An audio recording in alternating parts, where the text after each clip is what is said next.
Attending her first European Union summit since Britain's vote to leave the bloc, Prime Minister Theresa May tried to reassure EU leaders over Brexit but was told by French President Francois Hollande to prepare for tough negotiations.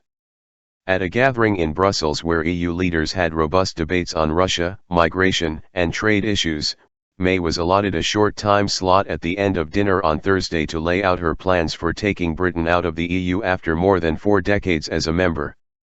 May has said she will formally notify the EU of Britain's plan to leave by the end of March, but she and her ministers have sent conflicting signals about what kind of relationship they envision once the divorce talks end.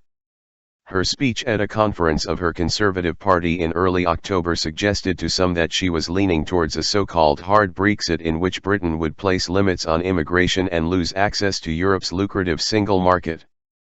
"This is my first European Council and I'm here with a very clear message," May said at the start of the summit.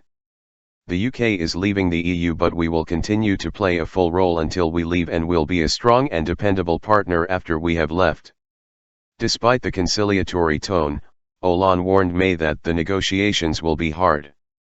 And German Chancellor Angela Merkel, while welcoming May's message that Britain would try to avoid causing damage to the EU in the looming talks, said the two sides faced a difficult path. Leaders from across the bloc also made clear that they would not bow to May's suggestion that preparatory talks take place before she invokes Article 50 of the EU Treaty, starting the 2-year countdown to Brexit. "There will be no negotiations before Article 50 is triggered by the UK," said European Council President Donald Tusk. However, the basic principles, namely the single market and the indivisibility of the 4 freedoms, will remain our firm stance. An aide to May said, "The message that no negotiation will take place, pre-notification has been pretty loud and clear. Nest of doves. If Britain places limits on the free movement people, one of the EU's core principles, it will lose its access to the single market," governments on the continent have warned.